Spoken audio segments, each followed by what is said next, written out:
الحمد لله رب العالمين والصلاة والسلام على سيدنا ومولانا محمد خاتم النبيين وإمام المرسلين وعلى آله وأصحابه أجمعين وعلى كل من تبعهم بإحسان إلى يوم الدين. أما بعد، حضرات علماء کرام، السلام علیکم ورحمۃ اللہ تعالی وبرکاتہ. الحمدللہ آج کی مجلس میں آپ سب حضرات نے جن اعلیٰ عزائم کا اور اپنے بہترین جذبات کا اظہار فرمایا ہے، وہ ہم سب کے لیے باعث اطمینان بھی ہے، باعث مسرت بھی ہے، اور انشاءاللہ وہ اس بات کا پیش خیمہ بھی ہے کہ اللہ تبارک و تعالیٰ کے فضل و کرم سے جس مقصد کے تحت مدارس دینیہ قائم ہے اور جس مطمع نظر کے تحت وفاق المدارس عربیہ چل رہا ہے، انشاءاللہ وہ اس میں ہمیشہ کامیاب رہے گا. یہاں میں 2-3 باتیں عرض کرنا چاہتا ہوں جو ہمیں اس موقع پر یاد رکھنی چاہیے. پہلی بات یہ ہے کہ آج مجلس عاملہ کی طرف سے یہ طے کیا گیا ہے کہ جو نئے بورڈ بنے ہیں یا بننے جا رہے ہیں، ان کے چونکہ دائرہ کار، ان کے اہداف مختلف ہیں، لہذا وفاق المدارس عربیہ سے ان کا الحاق انہوں نے خود ختم کر لیا ہے اور اس حیثیت کو وفاق نے تسلیم کر کے نافذ کر دیا ہے. انشاءاللہ اس فیصلے میں اللہ تبارک و تعالیٰ برکت ڈالیں گے. لیکن یہاں میں ایک نقطہ تو یہ عرض کرنا چاہتا ہوں کہ ان وفاقوں کی یا ان سے ملحق مدارس کی وفاق سے علیحدگی کی وجہ کوئی رقابت نہیں ہے. یہ نہیں ہے کہ ان سے کوئی ہماری دشمنی ہے، یہ نہیں ہے کہ ان کے ساتھ ہم کوئی زیادتی کا معاملہ کر رہے ہیں، بلکہ در حقیقت مدارس دینیہ کی جو اصل بنیاد ہے، اس بنیاد کی بنا پر یہ فیصلہ کیا گیا ہے. بنیاد یہ ہے کہ الحمدللہ آپ سب جانتے ہیں کہ ہماری اصل روح جو ہے وہ دارالعلوم دیوبند سے شروع ہوئی تھی، اور اللہ تبارک و تعالیٰ کے فضل و کرم سے اسی کی شاخیں ہیں جو 4 ٹانگیں عالم میں پھیلی ہوئی ہیں. اس کی بنیاد اس مسئلے پر نہیں تھی کہ معاشرے میں ہمیں کیا سمجھا جاتا ہے یا معاشرے میں ہمیں کیا مقام ملتا ہے. ان کی بنیاد صرف ایک بات پر تھی کہ اللہ تبارک و تعالیٰ کس سے راضی ہوتا ہے. اس بنیاد کے اوپر مدارس قائم ہوئے تھے. دارالعلوم دیوبند کے تمام اساتذہ کرام، تمام اکابر وہ در حقیقت یہ درد لے کر اٹھے تھے کہ اللہ تبارک و تعالیٰ جس کام سے راضی ہو وہ کام کیا جائے، اور اس کے لیے ضروری تھا کہ یہ مدارس کسی بھی بیرونی اثر سے آزاد ہو، یعنی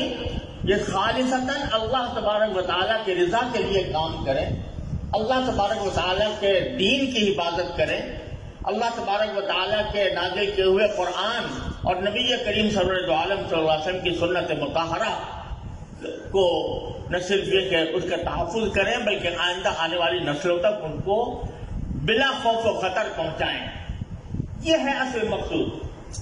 اس مقصود کے اندر اگر رکاوٹ پیدا ہو سکتی ہے تو وہ اس بات سے پیدا ہو سکتی ہے کہ کوئی بیرونی طاقت یا بیرونی اثرات اس کو اپنے کنٹرول میں لے کر اور اس کو اس نہج سے ہٹانے کی کوشش کریں اور ان کو لالچ کے ذریعے یا خوف کے ذریعے اپنے اس مقصود سے ہٹانے کی کوشش کریں. ہم یہ سمجھتے ہیں کہ الحمدللہ وفاق المدارس عربیہ نے اب تک ہر مرحلے پر اپنے آپ کو حکومت کے بندھن میں بندھنے یا اس کے کنٹرول میں آنے کہ ہر مرحلے پر مخالفت کی ہے اور اس کے لیے طویل مذاکراتی جنگ لڑی ہے. الحمدللہ ابھی تک وفاق اس کوشش کے اندر کامیاب ہے، اور وفاق کے تحت مدارس بالکل آزاد ہیں، ان کے اوپر کسی حکومت کا کوئی دباؤ نہیں ہے، اور وہ الحمدللہ خیر و عافیت کے ساتھ اپنے مقاصد کے تحت اس پیغام کو آگے بڑھا رہے ہیں۔ اب اگر کوئی وفاق ایسا قائم ہوتا ہے جو پہلے قدم پر یہ منظور کر لیتا ہے کہ حکومت جو کچھ شرائط عائد کرے گی ہم اس کی پابندی کریں گے، تو یہ اس اصل مقصود کے خلاف ہے جس کے تحت یہ مدارس قائم کیے گئے تھے۔ اس لیے عاملہ نے یہ فیصلہ کیا ہے کہ علیحدگی کا راستہ اختیار کیا جائے، اور اس میں بھی میں یہ کہتا ہوں کہ ہم نے یہ فیصلہ تو بے شک کیا ہے، لیکن کوئی دشمنی کی فضا قائم نہیں کرنی، کوئی عداوت کی فضا قائم نہیں کرنی، اور ایسا نہ ہو کہ ایک فریق دوسرے فریق کے اوپر اور دوسرا فریق پہلے فریق کے اوپر سنگباری کرے، یا ایسے بیانات دے، یا ایسے اشتعال انگیز تقریریں کرے، یا ایسی اشتعال انگیز تحریریں شائع کرے جس کے تحت واقعتاً یہ ہمارے درمیان ایک دراڑ ڈال جائے۔ اگر ہم نے ایسا کیا تو جو دراڑ ڈالنا چاہتے ہیں انہی کو خوشی ہوگی، انہی کو مسرت ہوگی، اور ہم اس خوشی کے سبب بنیں گے۔ لہذا بڑے وقار کے ساتھ، پورے اہتمام کے ساتھ، پوری احتیاط کے ساتھ اس موقع پر ڈٹے رہیں، لیکن ڈٹنے کے ساتھ اس بات کا اہتمام کریں کہ کسی کو کے اوپر کوئی دشنام ترازی نہیں کرنی، کسی کے خلاف کوئی اشتعال انگیزی نہیں کرنی۔ اور جیسا کہ میں نے پہلے بھی ایک مرتبہ ایک اجتماع میں عرض کیا تھا کہ حضرت امام مالک رحمۃ اللہ علیہ نے جب موطا لکھی تو بہت سے لوگوں نے موطاات لکھی، انہوں نے بھی اپنی کتابوں کا نام موطا رکھا۔ تو حضرت امام مالک رحمۃ اللہ علیہ سے کسی نے کہا کہ حضرت آپ نے تو موطا لکھی تھی، اتنے لوگوں نے بھی لکھنی شروع کر دی۔ تو حضرت امام مالک نے ایک جملہ کہا تھا جو ہمیں ہمیشہ یاد رکھنا چاہیے، وہ جملہ یہ تھا کہ ما کان للہ یبقا، جو اللہ کے لیے ہوگا وہ باقی رہے گا۔ لہذا اصل چیز یہ ہے کہ ہم اپنے اندر للہیت پیدا کریں، اخلاص پیدا کریں، اور خالص اللہ اور رسول کی صلی اللہ علیہ وسلم کی رضا کی خاطر ہم اپنی خدمات انجام دیں، اور دوسروں کے سے بلا وجہ تعرض نہ کریں۔ اور انشاءاللہ جب وقار کے ساتھ حکومت کے ساتھ بھی مذاکرات ہمارے جاری ہے، اور وہ انشاءاللہ اس میں ہم اپنے مطالبات کو جب تک منوا سکیں گے اس وقت تک منوانے کی کوشش کرتے رہیں گے۔ خدا نہ کرے اگر کوئی ایسی صورت پیدا ہوئی تو ہم بہرحال مدارس کے اس مزاج و مذاق کو کسی قیمت پر قربان کرنے کے لیے تیار نہیں۔ کچھ بھی ہو جائے، کوئی خوف، کوئی لالچ انشاءاللہ ہمیں اس مزاج و مذاق کو سے ہٹنے کے اوپر مجبور نہیں کر سکتا، لیکن یہ اسی وقت ممکن ہے جب کہ سب اتحاد و اتفاق کے ساتھ یہ فریضہ انجام دیں۔ اور انشاءاللہ مجھے اللہ تعالیٰ کی رحمت سے امید ہے کہ جس طرح آپ نے جس جذبات کا اظہار فرمایا ہے، اللہ تبارک و تعالیٰ کے فضل و کرم سے اس اتحاد و اتفاق کے نتیجے میں انشاءاللہ آپ فتح یاب ہوں گے،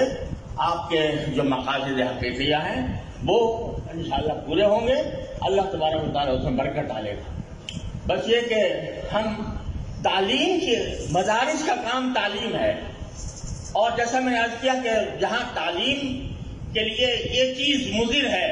کہ کوئی بیرونی اثرات اس کے اوپر آئے، ان بیرونی اثرات میں حکومت بھی داخل ہے، اور اس بیرونی اثرات میں سیاست بھی داخل ہے۔ ہم سیاست سے الگ ہو کر، حکومت سے الگ ہو کر، ہم خالص اللہ اور اس کے رسول صلی اللہ علیہ وسلم کی